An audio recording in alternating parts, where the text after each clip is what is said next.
Hello and welcome to the late Apex. It's another early Apex, perhaps our last early Apex for a little while, because this is the final round of Apex Racing League Abruzzi Endurance 2024. But we are here a little bit early for this podcast discussing the last week of news when it comes to sim racing. My name is Sam Fitzpatrick, alongside me is David Sampson. How are you, David? I am well. I do like hitting an apex early. Exactly. Would you say that's your general driving style, bit of trail braking? Yeah, it's iRacing things, right? Sure. Well, no, I usually blow corners, but I try and focus on the early. But Okay. it's Yeah, tough yeah, out there. well, let's get into the sim racing news then. Um, we will first discuss, this will be in a bit of a random order, but of course we'll add chapters to this later on if anyone's watching on repeat. Then you can fast forward to any bits that you find particularly interesting. But first up, we'll talk about MXGP 24, because Motocross have their first simulator game since 2021, coming out very soon, coming out in November, in fact. It's another one of these games created by Kiloton, who, of course, are a French developer, used to do the old WRC games, do the Test Drive series as well. And yeah, it's just good news, really, for motocross fans. I think this has been announced before, but we've got a few more screenshots of it now, and yeah, it looks all right. I used to be a big fan of. Well, I was more like what was it? Not Tony Hawk. That was the skating, but games like that where you're doing tricks and stuff. But I didn't mind bike games. Just always been a car racer fan at heart. But these games look good. I've seen it's got a career mode. Pictures look good. I don't know much about the audience size, but it's a console release, right? So where we focus on our knowledge of sim racing has enough. This is Well, and this is bikes as well. correct. This is on the extremities of the podcast. Yeah, no, it is good. And it very much reminds me of World of Outlaws as well, in terms of being a console game with a lot of dirt development as well. I will quickly see if I can share my screen of it, but I think we will probably need to use David's. And yeah, so if we That's fine. share Yep. David's side of it. Yeah, some of they're not using Unreal for this. The previous games have been using Unreal. That was under a different developer, however. But this time they're using the KT engine, which is what Kiloton use for most of their games. One of the things they're particularly proud of is the dynamic dirt. So whenever the AI or yourself runs over the dirt, it records that and it changes Yeah. the conditions as the race goes on. And of course, that's something that iRacing is very proud of as well when it comes to their dirt oval stuff. Yeah, you're seeing Unreal be like it seems to be a very tricky balance. Like you're seeing lots of publishers nowadays either stand behind it and be proud or almost publicly announce, oh, by the way, we're not using it. Like, don't worry. Sure. Like it seems to be those two schools of thought at the moment. But it does look good. I'd love to say I'll give it a go, but I barely play console anymore. If I do, it's a really quick, fun, silly game that I don't have to pay a lot of money for. Sure. Yeah. But that is just me. I am not the target audience member for this game. No.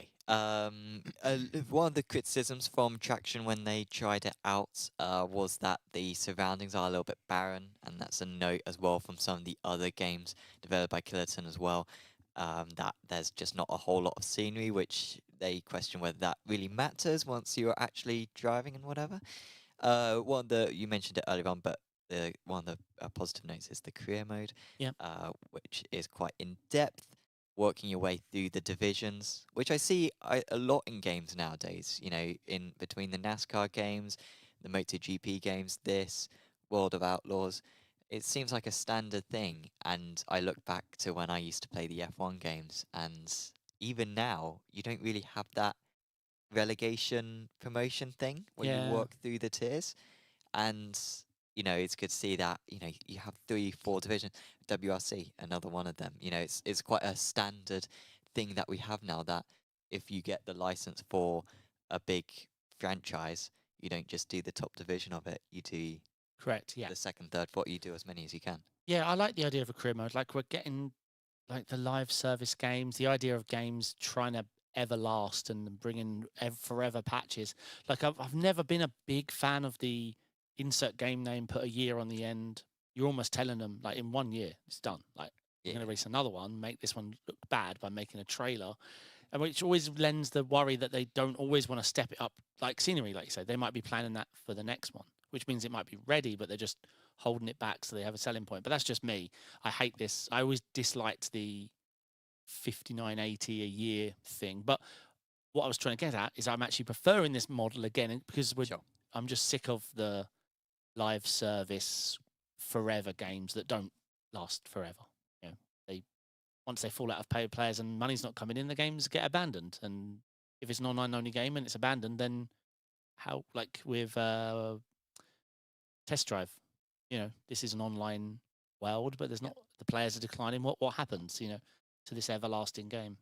Yeah, and this is mainly, you know, single-seater focused as well. So, yeah, it should be fairly well-lasting. There is online modes, I read, but it's like a challenge that you do each week or each day, and then you race against 8 other opponents. But like, so you don't really have custom lobbies as such. It's sort of like a challenge which is hosted by the game each day, and then you race against people online for those days. So it's a bit more restricted, but it will probably help participation, help competitiveness by focusing everyone on a single task. Welcome to everyone in chat, by the way. Very happy to have you around. Let's next talk about Asetek. We've got a couple of stories on Asetek. The first one is their deal with, or partnership with Cube Controls. And you can now get a Asetek wheelbase.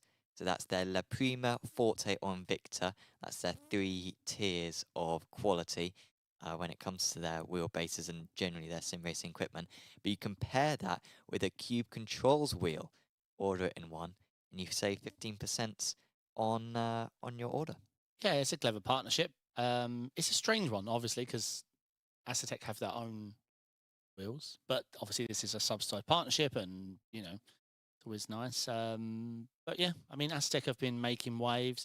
I feel like Cube haven't been in a while, so I can see why they're wanting to get in on the Asetek growth. But even Asetek, they must be feeling it from Moza. They must have thought they had this one, like invested all this money. But let's see, it's tough. And plus, when I say one, I really don't know what it's like out there at the moment, post, you know, since the pandemic and everything. I don't know. Is the hardware market stale now? We all got our hardware, right? Surely on them. Sure, the boom. I mean, it's a good point. And you know, sim racing hardware, it lasts a while. Like you don't need Correct. to... We didn't used to. We used to buy plastic stuff. Sure, yeah. Now what we're buying looks like military grade. It is impressive, but yeah, I mean, yeah, I'm not sure. I don't know how it is out there right now as a hardware manufacturer because, yeah, I guess maybe the high-end stuff is the stuff that's doing well because people will always look to upgrade. You know, maybe the low-end stuff people are in now and they don't need to get... Yeah, like new technology, I suppose, with the push with these active pedals, for example. Now we just need auto steering wheels, you know. Pay for that. That's a step away and let it do a couple of laps. Have we seen any sim racing companies start to promote AI in their sim racing hardware, do you think? Because that maybe is the next step. I think they should and will in regards to training. Like imagine you do a race and bam, you get a recommendation on like your driving style, what you should look for based on your tires. You should look to steer less, and like I could see that for sure. Like the coaching element, post race, of sure. I mean, of course. I mean, software side makes more sense because yeah. Like, do you think you could? I don't know. Maybe I'm just going down a rabbit hole here, but like, I feel like, do you think? And the reason why I thought of this was because of your comment of auto driving. Yep. Do you think they'll be able to wedge like AI into a wheel rim? And when I say actually wedge in, I mean wedge it into the marketing and say this innovative new... I could see an AI wheel dash that starts giving you during the race recommendations on your... Yeah, sure. Anticipates what you want to see during a race. Correct. Yeah. Like pit stops, there you go. That's a perfect example. Yeah. We know... Like, you know, when you, like, if you're in a multi-class race, you want to come out, you want to make sure, like, you go through the GT3s a few times in MDH, and then you want to pit, but not come out in the middle of them. come out in front. And we all use overlays as best we can. But yeah, I mean, imagine it processing this data in real time and doing calculations, not just based on this race, but past races you've been in. And yeah, I can, yeah. Yeah. Whether we see or not, I'm not sure. At the moment, we're still living through the RGB era, so Sure. AIs are well off. We've got another deal as well when it comes to Asetek. So if they are losing pace with Motor, they're certainly trying to catch back up because they've announced a they've got a new sale on basically Asetek. This is a 3-year this is a 3-year celebration. This is a celebration of their 3-year partnership with Pagani. There you go. So they have their Pagani pedals. However, it doesn't look like they're necessarily selling very well because they've said that if you buy an Asetek wheelbase and an Asetek wheel rim, then you get the Pagani pedals included for free. So these pedals are worth €630. I've got some VAT pictures not of them. included, and they're just giving them away pretty much for free. This is from Box's Lap, but yeah, I mean, they look iconic. I never liked this fixed design. I do not have my pedals that close. When I went to try them at the Sim Expo, I was like, I think nowadays they have the adjustable, but you can see this base plate, this just doesn't lend well for feet separation. So Sure, yeah. yeah. But they're nice looking. I don't know if Pagani's relevant anymore. It's I mean, what was the they did the Zonda, they did. Yeah, but that was like Top Gear 15 years ago. Oh, We was yeah, all yeah. hyped for that. The ones that I remember are the Zonda and then the Huayra. Huayra was about probably 12 years ago. Yeah. I genuinely don't know any Pagani projects since then. Yeah, the Zonda was iconic. Matty in chat is saying I think they never sold well. They look a bit odd, don't they? Well, the pedal shape, even if it didn't have Pagani written on it, the car, I think I would know, like the brand. I'm just not sure. It's a strange one. It's like when phones advertise their camera partner is, and they say the name. You're like, cool. Who are them? Sure. I don't know who that is. Is that a good thing? Yeah, I mean, that's take a try in. They've definitely invested a lot in this, so I suppose all these partnerships make sense at the moment. I say we'll see. I'm more at the moment on the hardware side. I'm really interested in this, like pushing hertz for force feedback, active pedals, like all of this more Innovative. innovative, meaningful things. Not like genuine not breakthroughs, but genuine progress. Yeah. Yeah, Asetek added RGB strips on their direct drive.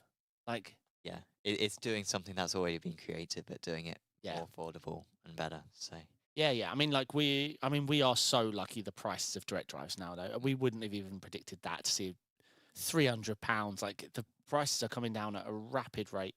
I mean, hence how we've got active pedals. Now we're now seeing direct drive motors just be chucked in a brake pedal. That's unfathomable a couple of years ago.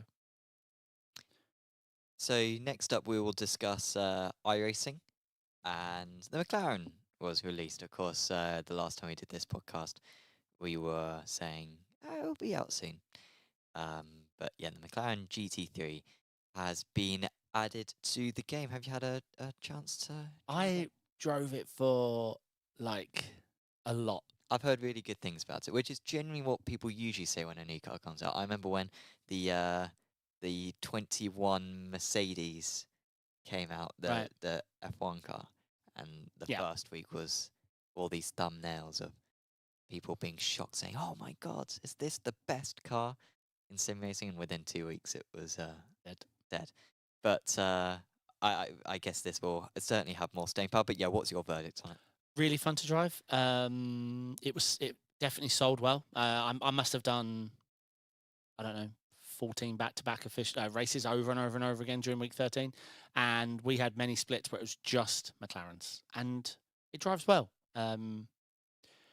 I liken it to the Corvette quite a lot, especially in slow speed corners. Feels like the Corvette. Braking, perhaps it feels a little bit more like Audi Lambo-esque. Good car, lots of good entry rotation. But yeah, it is a GT3. There's nothing like super wow about it, but I don't think it's. I think it's gone down really well. Like, because the old one didn't sell well, didn't last well, it never had a good life cycle. Whereas this one, I think, is really promising. We've got a lot of GT3s now, man. Like 8. Yeah, bopping's almost impossible in a working day now. Yeah. Well, we've always been able to discard a couple of them. The old Ford and the old McLaren was like, well, Correct. if they're half a second off, then it doesn't matter. They're ancient anyway. But Yeah. now they've actually got 8 legit GT3s. They can't just, get rid of one. Yeah, exactly. But no, I really enjoyed it. It's fun. It has a lot less flames. I think that there are flames. I barely saw it like twice, but it's nothing. Not like just put on the brake Sure. and flames come out the rear. But no, and it was fun in the wet as well. I drove it a ton in the rain at Spa, and again, I enjoyed it. I wouldn't liken to it as easy as the Audi or Porsche, especially, but it's definitely on the good side of a rain car. I liked it. I bought it about 3 seconds. I was actually in a Le Mans Ultimate official, ranked official, and I just all F4'd on the straight when iRacing dropped the Mecca, fired onto the store, bought the McLaren, jumped in. Yeah, so that Sure. I was driving the Mecca and I was still in an LMU race. That's the dedication that was there. Sure. Yeah. No shade on LMU. No, not at all. I was doing terribly, that's why. So Another game, F1 24. Not huge news on this. Now, I know that there's been the cheating scandal, but I haven't really had a great opportunity to have a proper look into it, so I'm hesitant to I know a talk bit. too much about it. But I overheard you chatting about it earlier on. Yeah. What's your take on it? So the hack or the exploit or the cheating, whatever word people want to use, because they're all the same, but is it deemed an exploit? Anyway, I'll get into what it is. It's basically a towel as old as time. This game works on consoles and it works on rigs and stuff. Some drivers, I'm not going to name anyone, have found a way of getting the controller easiness, the additions of like ABS and stuff, working with while you're driving the rig.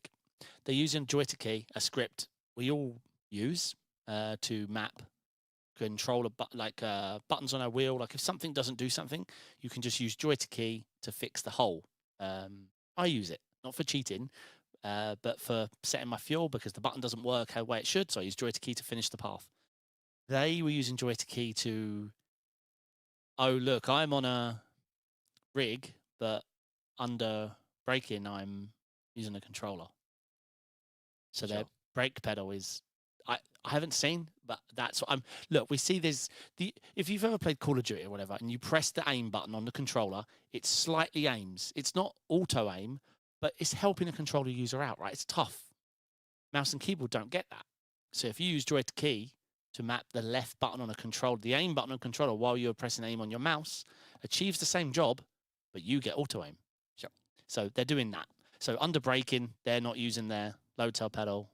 They're using the controller and thus inducing all the controller benefits of, oh, look, it's easy to drive. But this was being done at a LAN event. Yeah, which is crazy. Yeah. Yeah, that's the bit that boggles my... For one, I don't care who's organised it. I don't know who is the organiser. This. People can't touch LAN machines. You don't let people have USB access, nothing.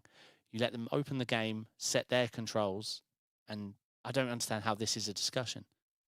Yeah. You can't open File Explorer and start putting in thumb drives and downloading things. That's not on.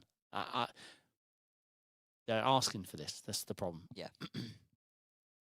Yeah, it's just crazy that it's still at this point, right? That cheating is still so possible, it seems, with this game.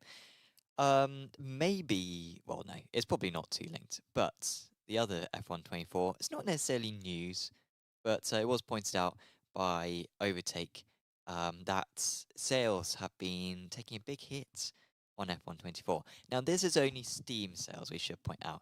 We don't have the figures when it comes to console. That's not available by Xbox and PlayStation. But they figure, like, if we find a trend between the two and we notice a massive decline, then it should stand to reason. It ought to, yeah. So, but take it with a grain of salt. That on yeah, on Steam, the sales have gone down significantly.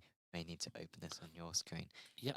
Because back in F1 2021, there was the peak all-time concurrent player peak of 25,000, 26,000 if you're going around, and now it is down to just 6,000, a decrease of some 75%, which is Yeah, very them worrying. numbers are insane. You can see just the units sold. We're in the millions here. Where and the launch peaks, like you can just see, it wasn't just a bad game. There was just less interest. The all-time concurrent peak. Oh my god! And you can't just put it down to like F1 24 being a bad game. It's because like if one game is bad, you're less likely to get the next game, right? So this is like a trend of disappointment. Also, of course, 2020, quite a big thing happened. And so that was a part of the reason why people were playing more video games and were buying video games. There was also Drive to Survive as well, which happened. So it does make sense that there would be that peak, but it seems like a particularly steep drop-off, considering. Yeah, it's crazy. It is crazy. And they're now matching levels from 2016, which F1, I feel like, was really not doing well in 2016. So Yeah, it is a shame to see. Hello to everyone in chat. Leonard Schneebel. I believe we raced a few times this week. GTPs at Indy. That was fun. I managed to sneak one in this morning. Oh yeah, as well. Yeah, just one. But no, Leonard wasn't there this today. Yeah, it's such a shame. yeah, we did definitely. Saw you on track bunch. in your mirror or Of course, up yeah. ahead? I was on fire this week. Oh yeah, Thank God. It's rare. sure. It's rare. No, I've got the 6 hours, so I'm doing a lot of prep. Sure, yeah. That's why I snuck one in this morning. But yeah, I mean, the press around F1 games alone, like just the negativity is insane. No, not many people are interested in F1 esports. They could not care, but they see the headlines and they see Jarno, who's one of Sure. the biggest F1. It reeks of incompetence, doesn't it? Correct. Yeah. And very much maintains the story of EA. Just don't care about quality. But the only reason it could be okay for them is you are seeing the negativity a lot regarding its PC usage. Like the fact the trend seems to be going back towards controller players.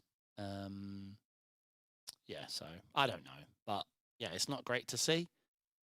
But more for them. Like they haven't even picked their audience. Sure. They're trying to do all, but they don't care about the F1 esports. They just, if even the F1 esports organizations, they don't know anything. We only found out, was it a year or two ago, that the cars aren't even. Yeah. We surmised, but then we found out, and it's like, guys, you've been hosting F1 esport events. Like it was meant to be equal. Oh well. Yeah. Insane. Still don't know what's going on with F1 sim racing next year, as far as I'm aware. You're the only one who calls it that. I've decided. Whoever renamed it was 1, and you're 2. Everyone else F1 esports. So if anyone doesn't know, they did rename it to F1 Sim Racing. And before you think I'm generalizing, that's the name of the esports tournament. I want to know if they've actually renamed the F1 esports thing. Like the Twitter. The Twitter thing is still F1 esports. It's not actually F1 sim racing, even though the series is called F1 sim racing. Unbelievable.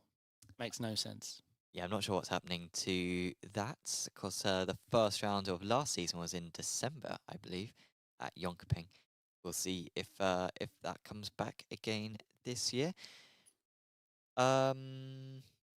So let's move on, I guess. I was trying to rack my brain. There was something else I was going to say. In this Overtake.gg article, they discuss, will EA lose the license to F1? I doubt that's going to be the case, honestly. I think Well, EA own Codemaster, right? Yes. I mean, who would they find? That's the problem. Like that much money. 2K is the biggest rival, right, to True. EA. They're just going to have to take a massive reduction in pay, aren't they? That's the problem. That's how EA does it. How can you compete? 2K can't offer anywhere near what EA offer on the license and revenues and in-app purchases and all that rubbish. Yeah. I mean, it's a mutually beneficial contract between the two. So unlikely that they'll change it. Thrustmaster. Raceline pedals LTE. Now I've been following this as much as I can because it was at that what was the recent event? I'll show you the Thrustmaster page. But they're modular. I mean, I'll show you them. Show you their advertising. So very simple. You can adjust the angle. They're metal, not plastic anymore. Oh, we do have a video. Here we go. This is where we learn everything. Once we get rid of the ad. You could go to Barbados. That's what they're advertising. Been to the Caribbean? I have. I did I did two-week cruises. We went one for our wedding, and we loved it so much. On our 1-year wedding anniversary, we kind of went again. Yeah, so That's nice. yeah, I was broke after that, mate. That was it. That was the. There was a before those, and then there was an after. Sure. Right, here we go. Oh, that video looks very CGI. Oh, look at that. There's slots. Sorry, I'm being mean here, aren't I? Oh. So that's what they meant by modular. I mean, my only problem with that is, like, we're moving into software modularity now, where you can adjust them by rolling a bar. Yeah, so anyone who's listening, do check out the Thrustmaster YouTube channel in order to check out those Raceline pedals. But yeah, Jane just showing the customizations that you can make. So that makes sense. What I was reading when they kept talking about modular, I was like, what on earth do you mean by modular? But literally things can be moved around. Yeah. So yeah, Raceline. I don't know about Thrustmaster. What's your take on them? Be honest. I don't have a big opinion on them, but I mean that sort of trailer sort of backs it up in terms of they're still just trying to be accessible, you know, but like there's nothing necessarily cutting edge about that, but it's just because they missed approachable to Thrustmaster and Logitech were there before anyone, but to them it was just another like accessory, like a mouse, a keyboard. Let's release a wheel and a pedal and leave it alone.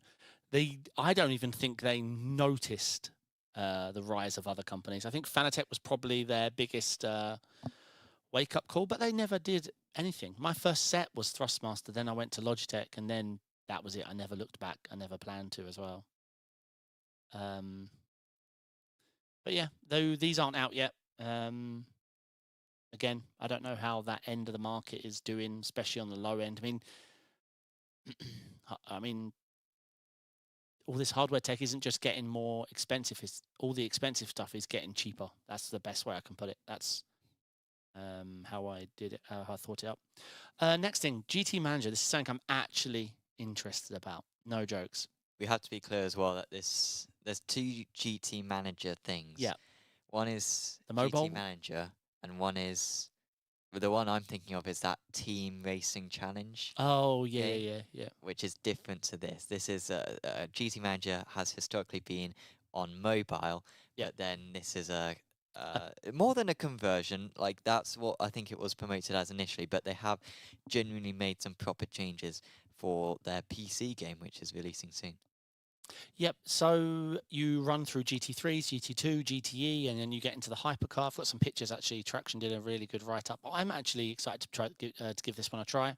The graphics look good. The inclusions and licenses they've got on the cars are very familiar to us iRacers, and they sell it as this is a rather long video, but they sell it as a rather where you are taking the team principal role for endurance race for GT racing. I'm looking forward to this. I used to play a similar game on my mobile for just manage. I forget which game it was now. But yeah, are you fancying this? Not really. I don't know. I'm not a big fan of sort of. I used to be a huge fan of FIFA Manager mode, which is Championship Manager, mate. Go back further. Championship Manager was legend. Sure. Well, I never even got into like Football Manager or anything like that. Otherwise, I think I might lose all hours of my day, and even FIFA as well. If I got back into FIFA, I'd lose all hours of my day Yeah. as well. So I got into that, and I just feel like any other motorsport stuff I've tried has never really been able to match that detail of it. So I I don't know. I doubt I'll really give this one a go. And the fact that it is maybe maybe this is a bit elitist of me, but the fact that it's come from a mobile game as well immediately strikes into my brain as, oh, it's not going to be that great then, is it? If it's been converted Watch an over. ad to get more fuel. Yeah. Yeah. Hello to Paul Busby in chat. I'm reading his message. Hello to Paul Busby in chat. He said, "Afternoon, chaps. Looking forward to seeing." Yes, we got the Abruzzi Aero Endurance final. Looking forward to that. Sam was telling me 100% chance of rain.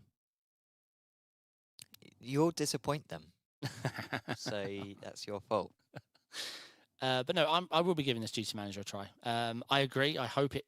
I mean, Traxion Ride It Up is not a port, just using the IP and the brand to create something new, but perhaps they should have renamed it. GT Manager Pro, maybe. That's what Apple would do. Just chuck a Pro on the end and then Sure, yeah. sold. Apex Racing Team been a little bit quiet on this front for the last couple of weeks because we had the PESC and the IndyCar qualifiers, and then there's a bit of a break before contenders and such. And of course, we had ESL R1 a few weeks ago as well. But there are a few things happening this weekend. We've got F4 Esports, which I remember got announced a long time ago. But we've got 6 drivers taking part in F1 Esports, F4 Esports. And that will be really good. Indy 6 Hour as well. We've got 3 teams taking part in that. And we've also got IndyCar. Of course, we've already had the qualifiers for that. No contenders series. It's just the top 30 from the qualifiers. That was like an official series type thing. Go into the World Championship event. And we're going to have 4 drivers in that. So plenty of Apex action over the next few weeks. The F4, I've got just a quick show. We've got the announcement of drivers. You've got Aaron, Sanchez, Dunn, Gordy March, Hugh, and Luke. That is stacked. So stacked. I mean, Aaron is like obviously insane iRacing. He's so stacked. The fact that Alex Dunn is driving as well. Yeah, it's insane. I mean, any one of them could genuinely fight for 100%. wins. So, and that's just Apex's entry. But yeah. It will be a frustrating. It will be a frustrating series, I'm sure, for them. There's going to be a lot of instance. Oh, like we saw it in IndyCar qualifiers, you know, the drivers were really struggling to get more than one race in a row where they didn't have an issue. And obviously, F4 is going to be that on steroids, and we've had British F4 as well.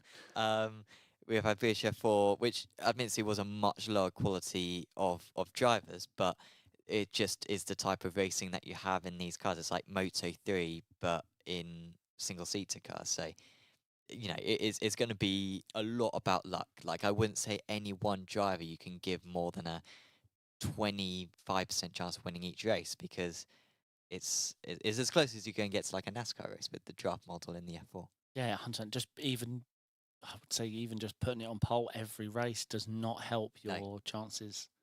And like, is there a team element to this? I don't believe so. No, that's not usually a thing in the World Championships, is it? It's just a driver. So it's just going to be amazing content. Yep. But if we can get a few drivers at the front, that's when it becomes valuable. You know, even if it's a slipstream, if you got the top 3 places, there's very little that anyone else can do. So we need to try to do that. Yeah, but they'll be fighting. Sure. Yeah. The third guy doesn't want to be third anymore. And then, then they all catch up. But yeah, do you know the drivers for the IndyCar? I don't. I'm not sure if they've actually been. They haven't been announced on our social media yet. They will maybe be announced later today, I would have thought. And obviously, Indy 6 Hour tomorrow. We've got 3 Apex teams. I'm doing it as well. Excited. That's why I've been racing all week here. I like the track. It's I mean, it's got to be one. What? There's got to be one person who likes it. Yeah. This morning there was was ridiculous. There was 24 GT3s, so it was first time through. I look ahead, I'm like, you're joking, mate. Like they're still all packed up. How is it with the traffic around there? Because the first sector is very sort of congested. It's hard. Yeah. You got either a big send or you lose the time deliberately and get them off the exit. But yeah, it can be really tricky. It's just one of those tracks combos where it just feels like every time you pass the traffic, the nuances are slightly different. There's no rhythm you can just Sure. get into over and over again at some tracks. Whereas, yeah, there's big curbs as well. You got to really judge your lines. You hit a curb, and you just flung into the GT that you were trying to avoid. You had any narrow moments with the super narrow chicane that you have midway around the lap? No. Because that's an awful chicane. I don't know why it's there. No, I don't think I've killed any GT3s. No. Nope, couple. I mean, yeah, some died. Yeah. I was fine though. Oh, and that's what counts. Correct. I hit them in such a way where, I was fine. Yeah. Mm. Also, so we've got the IndyCar teams. These are the drivers who qualified. Diana Moore, who came to the Sim Centre a couple of months ago, I think now. Only young, isn't he? Very young. Like 14, 15, isn't he? Yeah, it's insane. Crazy. Luke McCohen, who isn't exactly old as well. He's only, 19. Peter Berryman and Brandon Trano are the drivers in IndyCar. I know they've been working really hard to find some more pace. I think they were a little bit disappointed at times with their pace in the qualifiers. So, and they've really been working hard on setups and driving and whatever in order to try to bridge that gap, because they all know that they're capable of doing very well. Luke, of course, double British F4 champion. Pete, IR01 champion as well in the first year that was competed in. So they should be at the front. yeah, it did seem very setup driven by a few teams that they found something. So let's hope they've found it back now. Yeah. Obviously tonight in a couple of hours. Wow, not even long. Like an hour and 45 minutes. Is that right? Am I doing math right? Last round of the Abruzzi Aero Endurance at Sebring. See, had it up here. Where we're going to see, the title deciders in GT3, LMP2, and GTP. I think the closest battle is, do you say LMP2? LMP2, yeah, it's really up for grabs in LMP2. I think I'm assuming with Effect and Delatres. Delatres, yeah. Yeah. Although I think there is one other as well you have a chance. MSS Azzurro, MSS Milano Azzurro have won because we have the drop score. It means that some of these are actually over beforehand.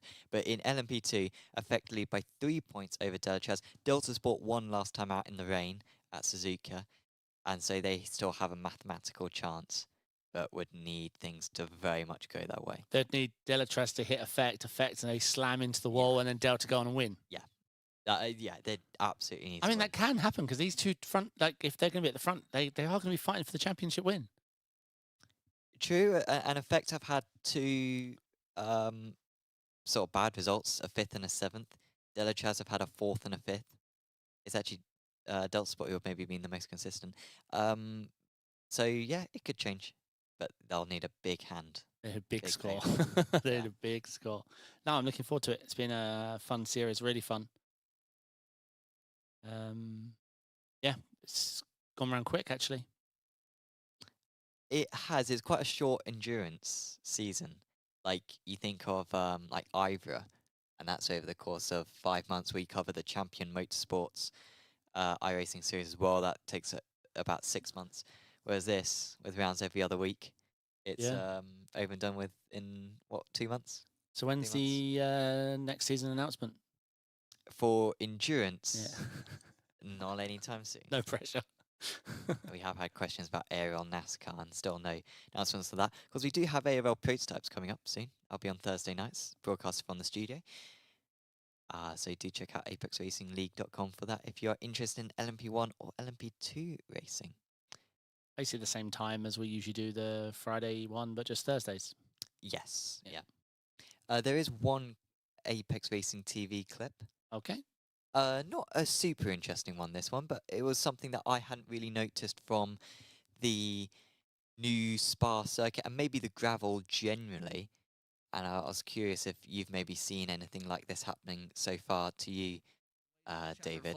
That number 89 car has a really good shot of not just a podium, but also a win as well.